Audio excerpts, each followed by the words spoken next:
Hello everyone, this is part 35 of What If Naruto Was Abused and Trained by Madara Uchiha, and I hope you guys enjoy this video and to like, to subscribe, to share, and check out the playlist, to see more comment down below. Now let's start the intro. They call me a god. They call me a god. They call me a god. Join my membership, the perks are great. It's in the description. December 27th. When life has a purpose, you have a reason to live, you have a reason to hold on to life no matter what fate throws into your path. There are many people who've strived for the goals, dreams, but when fate wishes it, she could turn your world upside down and make you question your own existence in this wretched world. What Samui did understand was that everyone had a role to play. It didn't matter who wrote the scripts, but discovering our roles and taking them up was something important. When you knew your role, you begin to understand yourself better. However, Samui wasn't the one who liked acting up on a script written by someone else. She liked to believe that her life was her own choice and her destiny would be her own choice. This life was full of many scenes to stage your own play, and there was always an audience to watch, and they will either be happy with you or jeer at you. This was one stage that she'd chosen to take, a stage she'd chosen to make her own existence useful. Though not many would know of her own role in this world, she was content with it. As long as she knew it in her heart that she had played her role, she had run her race, there was nothing else that would fulfill her heart more. This stage she'd chosen wasn't a small one. It was big and carried much more weight. It required more of her physical strength and mental strength. But that was not a problem to her. She had made her choice, and that choice is the one that brought her about to this place. Samui slowly walked into the dark hall within the palace of Naruto. Even though darkness reigned within the walls of the palace, Samui knew where to put her foot on. This ground, this floor, she knew it. Even if she was blindsided, she would still walk towards the predetermined destination. Samui reached her destination, and sat down on the feet of the empty throne. No second later, Naruto appeared on his holy throne, sitting comfortably, back comfortable pressed against the throne.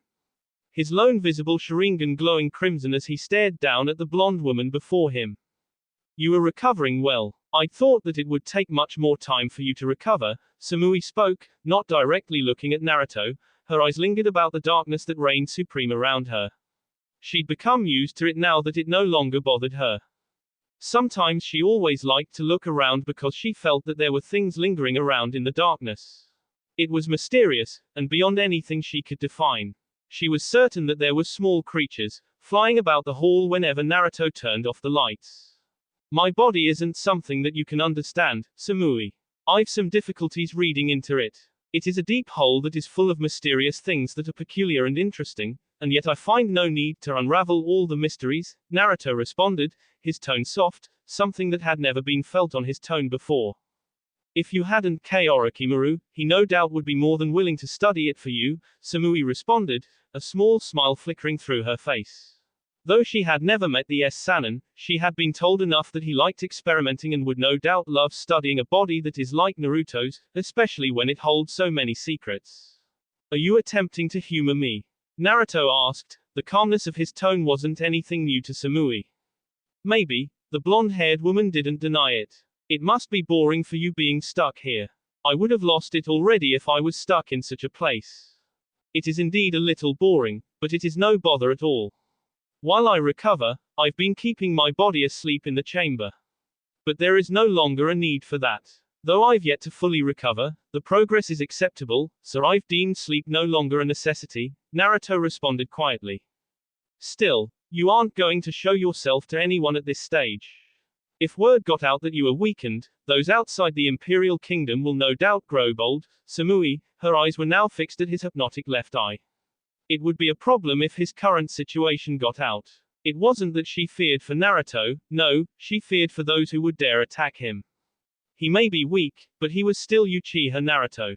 I can still protect the country below us. However, given my current state, no mercy would be shown to any who would dare attempt something of that nature, Naruto said, all softness in his tone all but gone. His eye gained a dangerous glint as he spoke. This is what Samui feared, and she prayed that it never came to that. I've no doubt you can protect your country. However, The safety of Kumogakur will be at risk. If I chooses to fight you, I can't protect it from you and neither can the Raikage or KB. Your loyalty to your village never ceases to amaze me, Naruto said, his left eye gaining a glint that Samui could not define. What is it that you wish to see me for? I summoned you because you called. Maybe I just came to cheer you up or offer you some company, and being here is kind of cool, Samui responded, looking away from Naruto. That is not why you are here, but it matters not. What should I do about Yugao? Why did you decide to leave her at Konoha? Samui responded with a question of her own. I left her there because I knew she would become a problem to my plans. She is way too nice and loyal to Konoha. She won't be able to stand and watch when I have my way with the village. There may be some casualties and she wouldn't want that. Her choice would be to try to stop me, Naruto explained quietly. Then you made the right choice, Samui said, looking back at Naruto to study him. Would you kill her if she stood in your way? If you do proceed with this redemption, she may hate you for it. It wouldn't be a problem if she hates me. I've been hated enough by humans to care if a single human hates me, regardless of who that human is, Naruto responded firmly. Samui shook her head. You did best, she said and decided to lighten the mood. Besides, you weren't gone to anything with her. You would have just kept her at the Crystal Palace while you pulled the strings from up here. Do anything with her? What is that supposed to mean? Naruto asked with a ghostly raised brow. Well, when you are focused on your goals, you don't look at anything else. You refuse to deal with emotions in favor of your objectives. Besides, I've been here next to you for some time, you've seen me vulnerable, miserable and you've yet to take advantage of me. I get the feeling the same would be for Yugao, Samui responded smoothly. She watched Naruto take on her words with a sharp look. She was curious how he would respond to it. Although she was able to invade his personal space without any resistance, she'd never insinuated anything like this. She knew he wasn't the one to overreact over something like this though. Would you have preferred it if I'd taken advantage of you and do as I please with your body? Naruto changed posture, bending a little to the left, and bringing out his left hand for his head to rest. He still fixed his gaze to the woman next to his feet. Probably. I wouldn't have complained if you did. I mean, it wouldn't have been anything I've yet to dream about, Samui responded so casually, looking straight at Naruto. I didn't think that you held such emotions. Naruto said in the same casual tone Samui had used.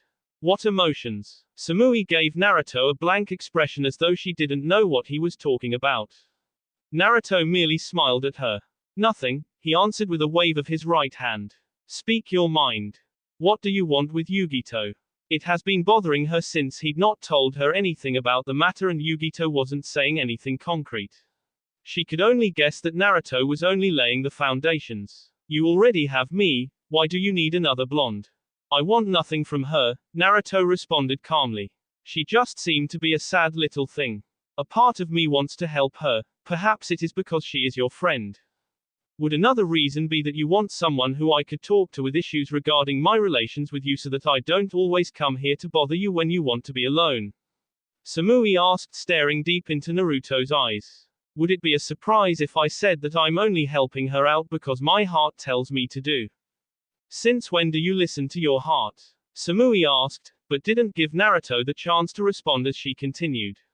Well, I guess it will be nice to have someone to talk about all these. Are you that worried about her that you'd come all the way here just to see what I wanted with her? Samui nodded slightly. I didn't want you involving her in your schemes that you proved to be damaging to her future. I care for her as my sister and wouldn't want anything bad to happen to her. It would hurt me even more if something were to happen to her because of you. Your love for her surprises me, Naruto said, holding out his right hand. The lights around them went on and in a puff of smoke a blade appeared within his right hand. The sword was light blue and its hilt was dark blue with black markings around it. Two small black chains were also attached to the hilt. Naruto handed the blade to Samui. Is it Yugito's? Naruto nodded. I thought you weren't capable of making it given the loss of your left eye. I used most of Matatabi's power to create it. The Bayou was willing to give Yugito a farewell gift when I told it how miserable she was without her partner. The blade will give Yugito the ability to manipulate blue flames. Naruto explained calmly. Anything else? It is sentimental. I was able to imprint a part of Matatabe's conscious within the blade. It can only be used by Yugito herself or anyone she trusts. Samui nodded. Anything for me. I gave you a blade that makes Yugito's blade useless. What more do you want? Naruto asked, looking at the blonde inventively. You didn't explain to me what it can do, and I haven't had much time to use it. I'd thought that the only special thing about it was that it could see through anything, Samui responded, looking at the blue blade she held on her right hand. Naruto shook his head. I gave you a weapon that is most powerful than any other weapon. The sword I gave is not just any blade, it is my blade. I designed it especially for me. Other than being able to see through anything, it makes all forms of ninjutsu useless, and enhances your manipulation over your basic elements. Surprised, Samui asked, why hasn't it been able to do that and why didn't you tell me this before? Naruto shrugged. I figured you'd figure it soon enough. However, the fact that you can't use its full capabilities means that you never will. I'd thought you'd be able to pull it off, but it appears I'll have to take it back. And what am I going to be left with? Nothing, Naruto said. Until you can tell me what it that you truly desire, you will depend on your own abilities, they should be enough. You can't give me something and take it back. Let me be with it, it is useful as it is. It just isn't flashy as Yugito's will be, Samui said, hoping Naruto would agree. Thankfully he agreed. Is there anything you want me to do? Go home. My messenger will come to you and give you a file of targets. He will explain everything in detail. You can take Yugito on this one. Naruto said, placing his hand on top of her head. Samui looked at him curiously on the contact but didn't say anything about it. Naruto merely smiled and Samui disappeared from his sight. A few minutes later, Kumogakur. Samui sighed when she found Yugito lying on her bed, head facing the ceiling. She should have figured that since Yugito seems to have lost interest of many things, she would be around her home. Where have you been? I have been looking everywhere for you, Yugito eyes bored straight into Samui's, searching for the answer she sought. The Emperor. Later that day, Imperial Palace. It was for the first time that Conan had been up here within this palace. Outside, around this building was really glorious, nature seemed to come to life in all its glory. The greens that surrounded the palace, the water that flowed west side of the palace had been so inviting to her body. She wanted more than to rush there, roll about the greens and jump into the water and just be overwhelmed with bliss. However, she was here for more important things than that. She'd been at the capital for a day now and Naruto hadn't called her yet. His messenger had only said that he was preparing for her visit. She didn't know what the man was preparing, she couldn't stay away from her village for too long. The messenger, however, said it was fine as there was nothing to worry about. She could only guess that there was someone who was looking at the village while she was here. The entrance of the palace led you straight to the hall, which was the center of the huge building. The hall was rather large than anything she'd ever seen before, for a simple hall that is. On the floor, there was a dark crimson mat that covered the left side of the hall, and another that was dark blue that covered the right side. From the entrance straight to the throne, there was another layer of black mat, which was used for stepping in while you walked towards the throne and connecting the two sides. The throne itself was at a slightly higher ground than the floor she was walking on, and behind it, there were two large golden pillars that connected with the roofing. Between these pillars, there was a white veil that was plastered on the wall, and it had images of a total of 8 Mangekyou Sharingans. On the right of this veil, there was another small one that had the Uchiha symbol and the left had the Uzumaki swirl. Their pillars were also at each corner, and 2 beside the door frames. Above the ceiling were some exquisite lights that glittered like diamonds, their light shone around the hall making it look like it was clear day. The wall on her right had a rather large symbol of the Uchiha clan that was surrounded by 2 pillars. The left wall as well had the Uzumaki swirl. Conan took several steps further, and saw Naruto was sitting on his throne, watching her every step. His left eye watched her like this eye of a god, making her feel smaller. Yet she continued without even so much as twitching or breaking eye contact with him. She could indeed feel the oppressing air around the place and it seems to get heavier as she closed onto the Emperor. She'd never done it before, but Conan found herself kneeling before the Emperor. The action seemed to amuse him, making her feel stupid and she got up. I was beginning to think that you were no longer going to call me. You seem to have been busy talking with Gurren, and I needed to make preparations once the corpse was brought to me, Naruto responded, simply looking into the eyes of the woman before him. We had some discussions to go through, Conan said. A thought went through her head and she voiced it out. Do you know everything that happens down there? I know most things. However, I do stay away from personal matters. Everyone deserves some privacy and secrets, after all, Naruto said calmly. There wasn't everything that he had to concern himself with. He only bothered himself with things that were worth it and of relevance to him. Conan nodded. Although she wouldn't normally ask, she found herself questioning something. You've been spending your time here. From what Gurren tells me, she hasn't seen you down there for a few days now. Do you just prefer to watch things? There is nothing for me to do down there and my current state doesn't really favor me running about down there. Naruto said calmly. You can say that I'm content with watching things, for now that is. Nagato didn't do things like this. He always put his hands down and grabbed a spade, digging in with the others. He wasn't socially awkward, they'd grown well with others during the old Akatsuki days. Although Nagato was very quiet, he was very social and talked well with others in those days. Naruto's wasn't like that. Although he could talk with others well, he didn't seem to enjoy other people's company. Why build a kingdom if you're not going to rule it? The imperial kingdom is yours, you're its emperor, yet you don't do the usual daily activities as an emperor. You allow Gurren to do everything, Conan said. If she was the one to build a kingdom as promising as this one, she wouldn't allow anyone to rule it for her. She preferred doing things herself to get it done. Trusting other people with something as big as her village wasn't something that she would do. Well, she was certain betraying Naruto would end in a quick death. Moreover, Naruto was careful in choosing people to work for and with him. For now, I've no interest in doing anything, directly. I'm satisfied with the work Gurren is doing. Well, my current state isn't suited for dealing with small things, Naruto explained. Oddly, he felt indulging this woman before him in whatever topic she brought up. The feeling was alien to him yet so familiar. So you'll eventually end up going down there to act as an emperor? Naruto shook his head slightly. That is unlikely. I don't know if it will be possible for me to leave this place once everything is completed. However, I would choose to spend a few years down there should it come to that. Conan couldn't really define if he meant he wouldn't be able to leave his palace in literal terms or just figuratively. She didn't put much thought to it though. While you watch things from up here, you keep your hands free, but no one will be able to trouble you while you preserve your own life. You can't have her up here. Naruto shifted to the right, still looking straight at Conan. It is impossible for something as an to kill me and I don't live here to preserve my life. Though the kingdom is not despicable before my sight, I prefer not to live amongst humans, for now. The leader of Omega Corps noted that he wasn't putting himself in the same boat as a human. It was like he put himself above humans. She wasn't going to comment on it. Still to think that it couldn't kill him was something else. Unless he was immortal then he couldn't be K. That was highly unlikely though. He was indeed powerful and there were no openings on him. Aside from that, anyone attempting to him was in for a quick death. Is this why you have chosen people down there to do your work?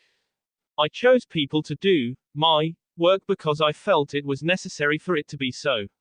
There are a lot of mundane matters that aren't really not worth my time, Naruto stated. Why do you wish for Nagato to be brought back? Everybody deserves a second chance. Nagato never got his. He never got the chance to repent. For someone like him who was bent on doing that was good for the world. For someone who went through so much pain, I think he deserves another chance to live in this world, Conan stated with strong conviction. Is that all? Conan considered her words before speaking. You've shown no interest in bringing peace to this world. Even though Yuki Nagato who wanted peace, Madara also wants the same. Both had their own ways. You stopped Nagato and are intent on stopping Madara. Should you succeed in stopping him, who will search for peace in this world? Naruto smiled at the woman before him. You want me to revive Nagato so that he can continue his dream, but on a different path. You want your dream to be finally fulfilled. The story of the Omega Corps orphans continues. You've no problem with this, Conan stated. Not at all. Battles continue to bath precious earth with of vermin and despicable creatures taking the form of humans. Anything that must be done to end it is welcomed, even if it means turning the world upside down, Naruto stated, shifting again to his left. So, Nagato is indeed the child of prophecy. He seemed amused by the words that escape his lips. Child of prophecy. You know about that? Conan asked. That was something that she never talked about, neither did Nagato. It was something that Jiraiya had brought long ago. Do you believe in such things? No, Naruto responded quietly. I was merely saying it to amuse the toads who seemed to like invading my privacy. Conan quirked a brow. What do you mean by that? She only knew that toads were Jiraiya's summons and possibly the ones who told him about the child of prophecy. She never gave it much thought, but to Jiraiya, it seemed to be important. The toads like to watch me. They can't do it without my permission, so, I allowed them to watch a little about this conversation. Why? It seems right that way. The elder toad knew already that Nagato is S and that he was the leader of Akatsuki. He knew all along that you were not S as Jiraiya believed. Naruto smiled, again. Don't you find it curious that they didn't tell him of all these? Conan nodded. Why didn't they do it? There are laws that must be followed, boundaries that must never be broken. Other beings prefer for humans to deal with their issues themselves without interfering. Guidance is however not forbidden as long as it doesn't step over the lines, Naruto stated. Before Conan could respond, another Naruto appeared before on her right. She could however see that he was not tangible. She didn't ask what because the Naruto then spoke to her. Let us revive Nagato, shall we? The intangible Naruto went through hand seals before holding both his hands together. Gedo, Rein Tensei, he spoke quietly. The king of hell appeared from the floor and opened its mouth. It wasn't very long before a Nagato walked out of its mouth. He was still in the same condition he was when he fought Naruto. What Conan noticed was the lack of his Rinnegan. Nagato held both his hands without even surveying his surroundings. He was alive and he knew who could possibly do something like this. He'd thought his life had ended and he would join Yahiko and his parents in the land of the S. But he wasn't given that chance. He had some good conversations while he was stuck between in the afterlife. He spoke much with Yahiko before he departed. The subject hadn't done anything to make him proud of his choices. He looked at the two people he sensed, but before he could say anything, Naruto spoke. Conan, come to me. Despite wanting to go over to Nagato to inspect if he was fine, Conan moved closer to Naruto. She stopped just in front of his throne. The blonde leaned a bit closer to her. He placed his right hand on her gut. Before Conan could say anything, white substance began to spread all over her body. Her movements began to be restricted. Veins bulged as she felt something like venom enter her system. She couldn't even scream. The substance covered her entire body quickly. Naruto blew her away from him into the path of Nagato, who quickly caught her. What have you done? His voice was calm, but his eyes were narrowed at the blonde sharply. She will be all right, Naruto said, waving his right hand in a dismissive manner. I merely gave her some of my power. A pair of eyes I have no use for, to be precise. Why? Though surprised that he would go that far, Nagato was a little thankful for it. However, that didn't banish the questions that flew into his mind when the window was opened. To protect herself, she needed it, Naruto said before he decided to explain further. Conan is your pillar. She has a role to play in my country and in the shinobi world. Because of this, she needs all the power she can get. More importantly, if she is before her role is fulfilled, I won't be able to revive her. Why wouldn't you? There are several people that I cannot revive and Conan is one of them. Naruto responded calmly. You don't have the Rinnegan because it was never yours to begin with. However, you will get it back soon enough. The Rinnegan is what gave you power to be God after all. Without it, you won't be God to your people. What is really going on? Nagato was now confused. This was an unfamiliar place to him, and why would Naruto revive him when he was the one who killed him in the first place? Conan will explain everything to you once she wakes up, Naruto stated. We will talk further once she has told you what she knows. Naruto snapped his fingers and both Nagato and Conan disappeared from his view. Now then, Naruto stood up from his throne. Two white cords were attached around his spine. I should rest. This had been enough for today. Konoha. Ayami sighed as she slumped down at her bed. It had been another hard day at work. Still, she'd left her father at the ramen stand doing more work. They'd been busy recently with more customers coming into their way to buy their food. It was hectic, especially when it was just her and her father doing all the work. Hello? Ayami-san, a voice spoke, spooking at hell out of the woman. She quickly got up from her bed and turned to face the person. She'd not even heard her door open. I mean no harm, so there is nothing to fear, the man standing just away from her door stated. Ayami found no comfort in those words. Just by looking at him she could say that he was a shinobi. She knew that those people were dangerous and could lie through their teeth very easily. She'd been taught enough to know this. Who are you? She demanded, her eyes darting around the room to look for an escape route. Forgive my intrusion, the man said in a smooth tone, trying to calm her down. My name is irrelevant. I'm just a messenger for my majesty, the emperor of the Imperial Rice Kingdom. All the tensions in Ayami's body fled away when those words reached down her ears. Her mind understood them clearly, and this only meant one thing only, Naruto. Why didn't you just say so in the beginning? I nearly thought something was going to happen to me, she released a sigh of relief. The relief was also painted across her entire face and body language. I wasn't positive that you would think of such. Nonetheless, forgive my intrusion, he said again and in a quiet tone. Ayami nodded, waving her right hand dismissively. It is all right, but did you have to come to my room? I didn't want to be noticed by anyone. Konoha's Anbu have been rather active in these past days. Getting in here hasn't been an easy thing to do. Once I was in here, I couldn't afford to be noticed, the man responded calmly. What do you want then? I was sent by His Majesty to fetch you. He said he wishes to keep the promise he made to you before he left. You said you wished to enjoy what his country has to offer, and His Majesty had said he would take you there one day. Unfortunately, His Majesty can't leave the country at this time, he would have come here himself. The messenger explained calmly, keeping his eyes on Ayami. He noted that his emperor had many women that he, the emperor, was familiar with, and all these women were quite beautiful. He feared that one of these days. Ayami beamed at this. Wonderful, I was starting to think that he'd forgotten. She frowned when a thought came to her mind. I've been busy lately and I'm not sure I can leave father alone. Don't worry about that. Everything has been cleared. I've already spoken to your father. In fact, I talked to him a few days ago, and your temporary replacement is already waiting at hand to help him when you leave, the messenger responded. Ayami nodded with a smile. I must speak to him first though. I can't leave without saying goodbye. I didn't expect you to do so, the messenger said. You don't have to pack anything.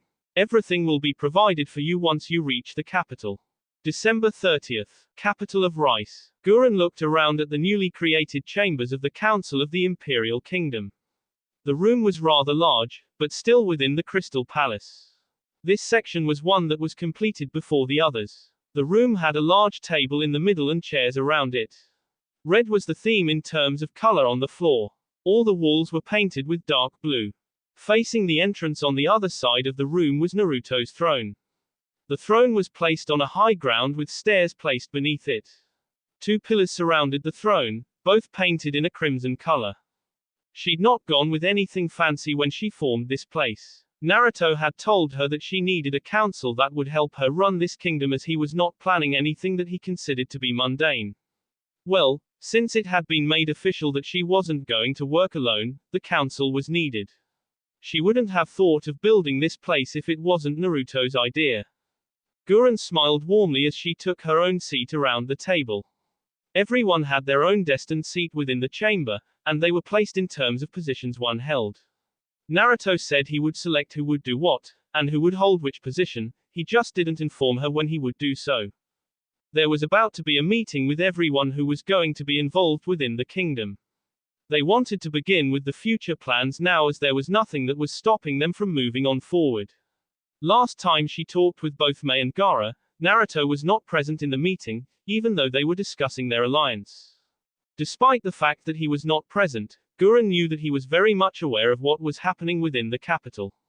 His eyes and ears could see and hear almost everything. The large double doors of the chamber opened and the guests arrived, escorted by one of the security personnel in charge of guarding the palace. Konan entered the room with Nagato on her right. Both were still wearing their black cloaks with white clouds, almost the same as the Akatsuki cloaks. The only difference was the white clouds instead of the red. Behind them were Mei and Gaara, who seemed to be busy chatting about something. The last one to enter was a man named Shinji. He was wearing the special Anbu uniform, and his hair was spiky black and had small black eyes. He was also of a fair height and looked to be in his late 20s. The expression on his face was passive and he walked calmly with hands inside his pockets. Everyone took their seats and greetings were exchanged, but Mei was the first to speak. "Where is Naruto?" she asked with a small frown gracing her features. Really, she wanted to see him.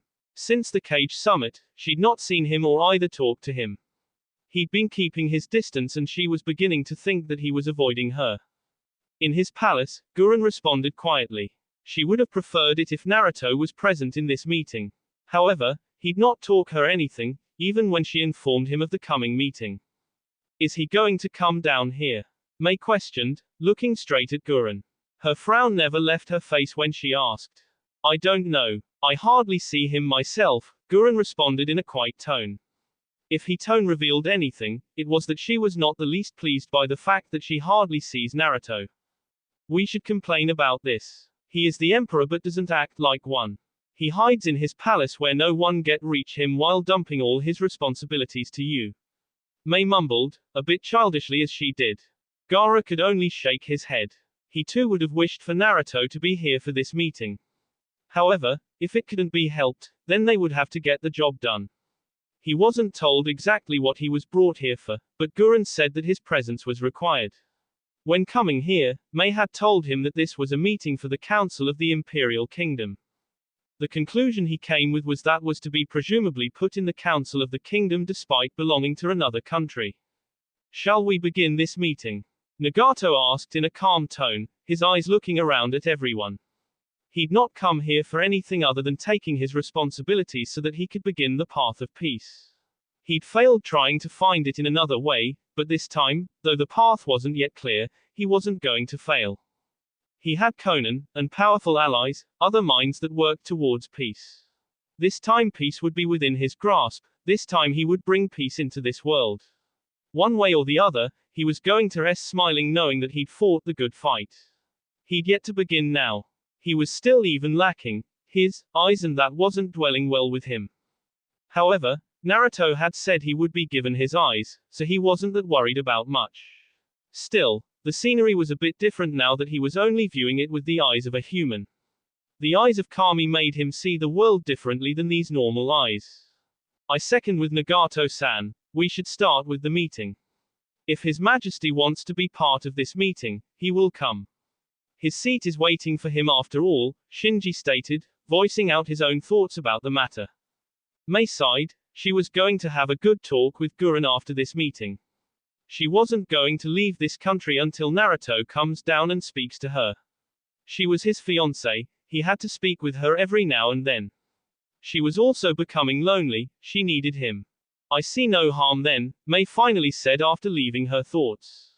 "Well, best she finished quickly and creates a situation that will force Naruto to come down running at her."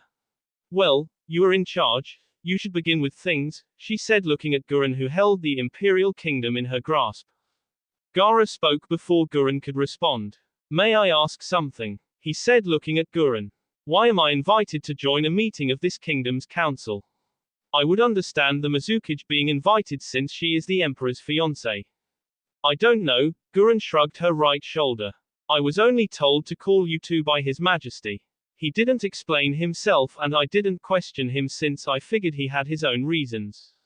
Naruto's smooth voice echoed through the walls of the chamber before Gaara could respond to Gurren. The blonde himself was sitting on his throne, chin rested on his left palm. He had noticed that this was a pose he liked doing these days. "I called you here because you are useful, Kazekage. Do you not like the privilege of being here, or are you perhaps not sure you should be here in the first place?"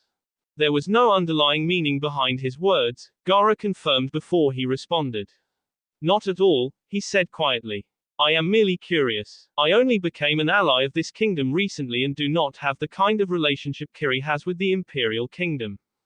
"It is fine," Naruto said, his head still leaned on his left side, being held by his left palm.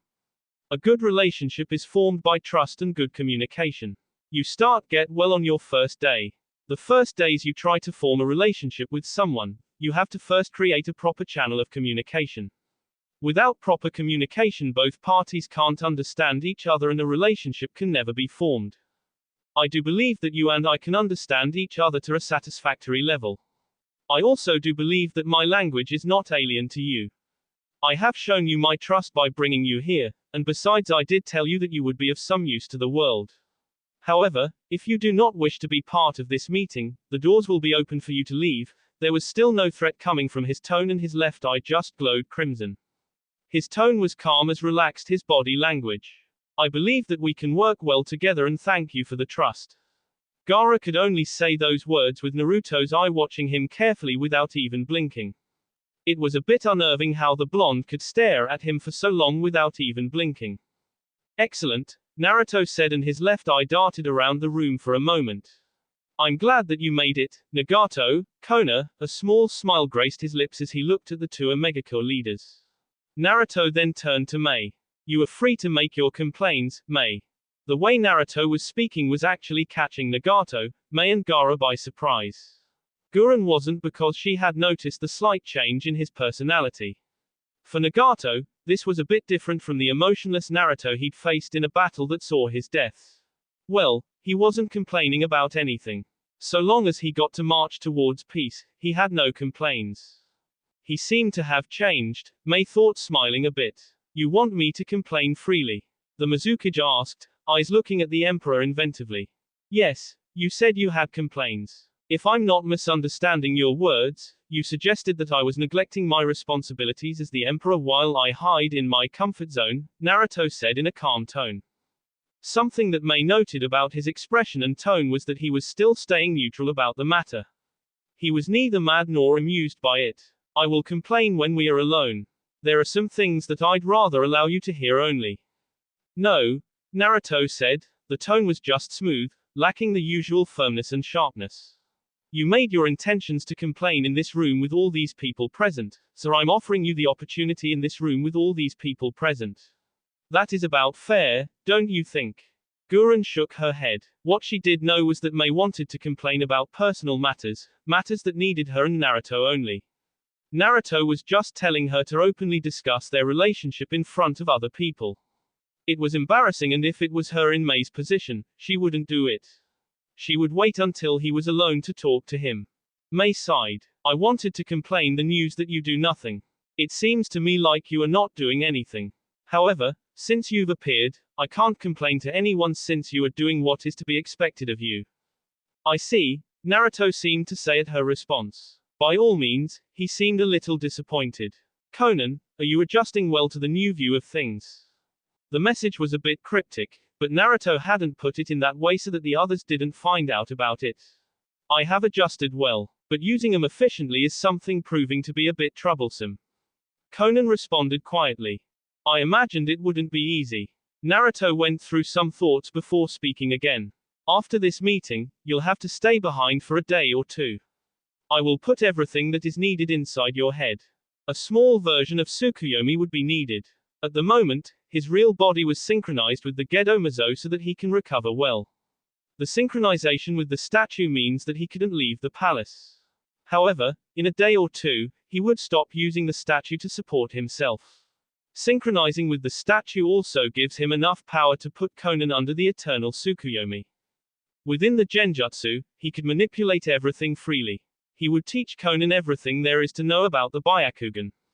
With the Gedo Mazo supplying him with power, even if they only spend 2 days within the Genjutsu, with real time, within the Genjutsu itself, much more time would have passed.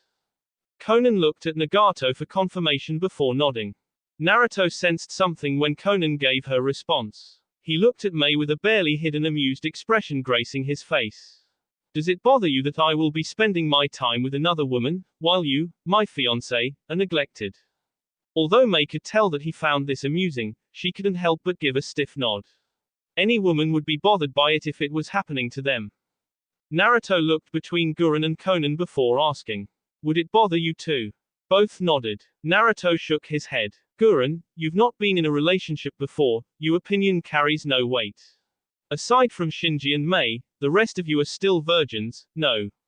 A thought came into his head and he added. Perhaps Conan might not be. She was in a relationship with Yahiko before Did you not sleep with Yahiko, Conan? The woman was blushing slightly, while the looks on the others were just priceless.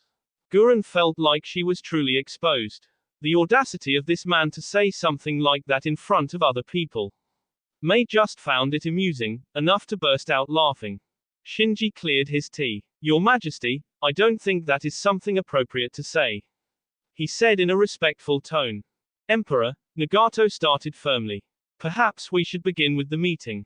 He didn't find the current subject amusing at all, it was just way too uncomfortable for him, especially with Conan involved. I guess we should, just like that, everything returned normal. Discussions about what we are going to do will be held as the days continue to add. I still needed to remove some things first. However, there is another project that has started that Nagato and Gaara will need to know. What project? Mei asked just to be sure that it was something that she was aware of. Naruto had a tendency of doing things by himself, and with the fact that she has not seen him in the past days, he could have started something without informing her. I'll get onto that, Naruto said. Gurren, your Nula shall be Prime Minister of the Imperial Kingdom. I will retain Myla as the Emperor, but you will still do all things as the Prime Minister. I trust that you will carry out your duties with as much effort as you've been. Conan, you will be the chair of the Imperial Council. This means that whenever there is a meeting, you will be in charge of it. You've watched Nagato long enough to be a leader in your own. Nagato, you are in charge of Omega Corps. Conan did well while you were away, but you must retain your mantle as leader of Omega Corps. Your other responsibility will be taking charge of all military forces in your village and within this country. There are generals who command my armies, you will supervise them. Shinji is one of the generals within the kingdom. He leads the Special Corps, who are in charge of protecting this capital, as well as doing other activities. Shinji, Gurren, and Nagato will head this kingdom's judicial committee. Now, who isn't here, will head the Imperial Court, which is part of the judicial system. The Imperial Court will be the one that judges according to the laws that the Judicial Committee will create. This group will also be responsible for management of the Imperial Prison. Kazekage, you are given a special seat within this council. As a leader of Sunagakur, your input will be highly valued by those around you. Mei, what do you wish to do? All eyes turn to the Mizukage. I want to be part of the Judicial Committee. Isn't this committee going to be the ones that will create laws that will govern this kingdom and its allies? I also have a feeling that the laws created by the committee will affect other villages and countries that aren't part of the kingdom. If so, then I want to be part of it. Acceptable, Naruto said. Shinji, you will inform Nagato of the purge once you have time. My messenger will send Mei and the Kazekage further details about the purge so it can also begin in their respective countries. Any questions before I dismiss you? What of Karen? Also, what are you doing to solidify our relationship with the Land of Snow? They are our biggest supplier of technological equipment. Most of the things that Karen has requested for the research facility in Azu are coming from the Land of Snow. Gurren stated. Karen is a child. Let her play around in Azu. Do as you like with the princess. His tone was a bit dismissive, making Gurren sigh. Don't complain when I plan a political marriage with you and the princess as well as the Kazekage's sister to strengthen our alliance with Suna. Gurren mumbled under her breath. She was heard even though she didn't mean to say it loud. Say what? Mei turned sharply to face the woman. Nothing, Gurren gave a quick response. What of the Bijuas then? Gaara asked. Nagato nodded. Conan tells me that you have all of them. Do you plan to use them like I wanted to? He asked. His plan was to use the Bijua's power to teach the world pain. However, in the afterlife, he met Yahiko who changed his views again. The Bijuas are irrelevant. Naruto used a dismissive tone again. By irrelevant do you mean that the Bijuas will not be used for anything? Gaara asked quietly. Naruto had said that he wasn't going to use the Bijuas for anything evil. However, he hadn't said whether he would use them or not. Still, within the shinobi world, the tailed beasts were everything. Yet, Naruto has all 9 of them and still says they are irrelevant. That is exactly what I mean, Kazekage. Tailed beasts will no longer be equalizers, and in due time I will ensure that their existence becomes a memory, Naruto responded calmly. This was a shock to everyone. What Naruto had spoken could only be interpreted as he was planning to rid of the Bijuas like them. That was just unthinkable. No one would think of something like that. There was a belief that a Beiyu was said to be impossible to K and that they possessed great power. So K them was seen as a waste. Yet, Naruto was saying he would make their existence a memory. Are you saying that you plan to K the Bijuas, Emperor? Nagato questioned. This was something that he wouldn't do. He respected the Bijuas for their power and wouldn't think twice of using them because of the great power. It would surely be a great loss if the Bijuas were to cease to exist. In a way, yes, Naruto gave his short response without explaining anything further to how he would go about that. Gaara merely shook his head. The other great villages were going to lose it once they hear of something about this. They would fight to death if it meant saving the Bijuas. Humans have so much become used to having Bijuas in their possession that it seemed like they couldn't define what power was without them. You can't be serious, Naruto. We have to think about this carefully. Their power can be used to strengthen this country, and we still have enemies that we must deal with. Gurren had turned her whole body facing Naruto by now and her tone had been raised. To her it was just unacceptable. With all 9 Bijuas they could ensure that none of the great villages who weren't allied with them attacked them. Watch your tone, Gurren. Have you forgotten whom you speak to? Although his posture and expression didn't change a bit, Naruto's tone was frighteningly sharp. No one dared to speak for that moment. He wasn't even trying, but his tone just see through their thoughts like a sharp blade, and it also silenced any further questions they had. Hit with a heavy wake-up call that dropped on her shoulders like a ton of steel, Gurren shrunk back to her chair and sat down. A bow of apology followed. Sweet, forgive my insolence, your majesty. Naruto waved his right hand in a dismissive manner before speaking. The subject of Bijuas shall not be brought up again, is this understood? Everyone nodded. Excellent. The sharpness in his tone became a memory, its hold over the council members loosened. Do you have any more questions? We have enemies in the form of the small villages that have been trying to get into the picture, Kumogakure, Iwagakure and Konoha. Shall we prepare for war with them? Konan queried, her eyes firmly at the relaxed emperor. Leave the great villages to me. I'll deal with them within time. Your forces are not to be shipped for war. Should there be one, I will end it myself, Naruto stated, in a firm tone. General Takada has been dealing with the insolence of the smaller villages. You are free to do as you like with them, but refrain from destroying their villages. Proper punishment has to be dealt so that they can understand. If you wish for me to beat them, I will do so. Konan shook her head. I was merely curious. It is not in me to decide what the punishment will be to the leaders of these villages. I assume since Nagato will be in charge of all our forces, he will be responsible for such. Naruto shook his head slightly. The Imperial Court will decide based on the laws and legislation the Judicial Committee has passed. Takada's division is the Imperial Police that are stationed around the elemental nations. They are responsible for hunting down those who break your laws and bring them to the Imperial Court to be judged. The Imperial Police as well as the Special Corps are not within Nagato's control, unless it is an emergency. You will understand this better once my messenger gives you the detailed file which will explain what your responsibilities truly are. This is why I'm giving you time to return to Omegakure and familiarize yourself with the work you will fill. The Imperial Prison, is it going to be used to jail any threats against the Empire only? Mei asked curiously. That is for you to decide. Isn't that you wish to be a lawmaker for this kingdom? Naruto responded quietly. This covers everything then. You are all dismissed, Kazekage, my messenger will return you home within the next minutes, the same will be for you Nagato. Konan will have to stay behind. What of me? Mei asked smiling sweetly. Isn't it that you wish to speak to me?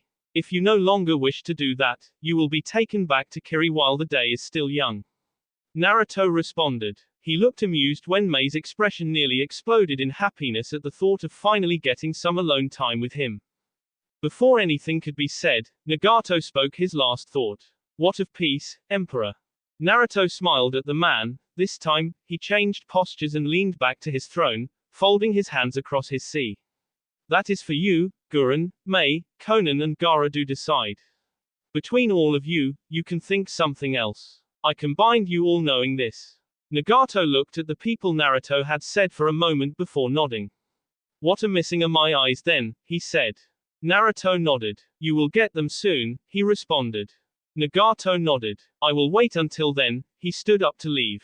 Konan followed him, sweet as she had to speak with him before he left. Naruto had made it clear that she was to stay behind. Is there something, Kazekage? Naruto asked, seeing that the young wind shadow had remained behind while others left. Only Mei had remained since she wished to speak with him. Gaara shook his head. A small smile graced his lips. Thank you, he simply said before walking away. He didn't explain what he was thanking Naruto for, but he was positive that Naruto would understand. With everyone gone, Mei's gaze settled on the Emperor. Aren't you gone? Come down here. Is that a request or an order? An order from the future queen of the Imperial Kingdom, Mei said with a small smile on her face. You know, when we have kids, our children are going to be the ones to rule over this kingdom. Is that so? Naruto said. He didn't move from his throne, neither was his attention on Mei anymore. He snapped his fingers and an image of Samui appeared in front of him. I've been trying to get hold of you for some time now. Were you out cold? She asked in a cool tone. Busy. My real body is within the time dimension along with the Gedomazo. I can only interact with just this body, and my attention cannot be everywhere, Naruto explained. What is it? I caught some trouble while doing my job, and I want you to bail me out, Samui said. Naruto merely gave her a blank look. I came across Kisame and he's been running after me for a few hours now. I need you to take me out of there before he finds me. I'm spent already. Weren't you with Yugito? No. Isama called her to do some training. She couldn't refuse, so I ended up going alone, Samui responded calmly. Naruto looked at Mei after the image of Samui disappeared. Give me a minute, he said before disappearing. A minute was all he took before he came back again, on his throne. He then walked down towards her and took a seat beside her. Who was that woman? Have you found another one? Mei asked, looking straight at Naruto with a straight look on her face. Certainly, she wouldn't be pleased if she found out that Naruto had found another woman. She was more than enough for him. Would it be a problem if I said I plan to marry 10 women and she will be the next after we get married? Naruto asked. An amused expression found its way into his face when he saw the look on Mei's face twisted. I would make use of my lava manipulation to burn many skins, and yes, it would be a problem, Mei gave response even though she knew Naruto wouldn't do something like that. She was just saying, just in case something was to happen. Do you think you can satisfy my appy alone, Mei? Naruto asked, leaning against the chair, turning it to face the woman fully. Mei stood up from chair and sat on Naruto's lap, her left side pressed against his face facing the other way. Since he'd grown in size, she could snuggle on him for comfort. I can, Mei said and got hold of Naruto's hand. Is that woman the one who told you to get me the ring you bought me? Naruto nodded with a small smile on his face. You still remember those words I said to you back then? Somehow it feels like I said it ages ago. A lot has passed during this time, Mei responded. There were many things that have played their part during the time gap. Regardless, she was still alive and Kiri doing far better than she'd expected. What happened to you? You seem to be very much lively, smile a lot, and your body is much warmer than before. Its warmth relaxes me, shutting down all tensions. Naruto was quiet for a few moments before he responded. I once made a vow in my heart. I vowed that I would be happy and enjoy my humanity, and be myself. However, so far I've been focused on fulfilling my dreams that I put that vow under my bed. During my time alone in my palace, I realized that there was something missing in me. I felt that I was a bit lonely. Perhaps this is why I do not mind spending time with Konan to teach her a few things. For my plan to reach the climax, and for me to be where I want to be, I can't live as a human. Originally, I'd planned to enjoy my humanity for a few years, and fulfill my vow. But now things have been escalating at a faster rate than I'd thought. This has forced me to adjust a few things. For now, I will settle to enjoy my humanity for a few years before taking over the heavens. Living up there alone kind of suffocates me, and brings this sudden desire for human contact and to have a few conversations. The feelings are alien, yet so much familiar, Naruto explained in a calm tone. There was so much that Naruto had said to her and it left her with a lot of questions that needed to be filled. Yet, May didn't focus on all that. She figured she would get the chance to ask him further about it someday. Why don't you just come down then? We could enjoy moments like these much often. I could be there for you and you'll never feel lonely again. Her tone was warm and just above a whisper. I can't do that, not now at least, Naruto responded, placing his right hand at May's right side. This is just a copy of my healthy body. My real body cannot leave the palace and I don't use it much often. Why don't you just take me with you then? I'm sure we'd have lots of fun whenever I'm free from my responsibilities. Naruto merely smiled. I've limited the number of people who can enter my palace. Although it would be good for me to allow you in trance, I can't do that. You are a distraction that I can't afford. I don't know whether to take it as a compliment or an insult, May said, a smile on her face. She didn't mind if this wasn't his real body. As long as they could talk, she was happy. When you finish whatever it is that you are doing, will we enjoy our relationship? Naruto nodded. Hi, he said. I've really neglected you, haven't I? Although May was surprised that he would admit it, she still nodded. I must apologize for it. I can't say that I know what it is like to be neglected. My parents the day I was born, and after that, it was hell that I experienced. Loneliness and self-loathing. It isn't fair for me to hate the people who made me suffer, and yet make you suffer. I care for you, but those days, I couldn't express anything because I didn't know how to, and I had little emotions. However, I've acquired an important piece that has joined the pieces of my being and made me whole. This piece also brought new experiences that I can follow. His tone was just soothing, calm, not lacking the right emotion. It is all right. The important thing is to realize that you are wrong and seek to correct it. The problem with many people in our world is that they don't want to admit that they are wrong. May said, sounding happy with his confession. That was his problem with Konoha. Those godforsaken, wrenched, ignorant pieces of meat, those demons wearing the mask of humans were despicable, vile, and he would. Naruto. May had a worried look on her. Are you a light? Naruto smiled at her. Yes, he said. You must have a lot of questions. It was a statement. Yes, May confirmed with a stiff nod. Come with them, I have time, Naruto responded. But before May could say anything, Conan walked into the chamber. She stopped when she saw the two in an intimate position. Naruto looked up at her and smiled. Ah, Conan, you've returned. May sighed. Her time was over since she had no doubt Naruto was going to leave her to attend the other woman. She looked up to Conan and smiled. Naruto and I were discussing some personal things here, would you like to join us? Conan blinked, and then again. She tilted her head before opening her mouth to speak, but words refused to leave. That will be all for this video. Be sure to like, subscribe, share, and comment down below for more videos. Goodbye.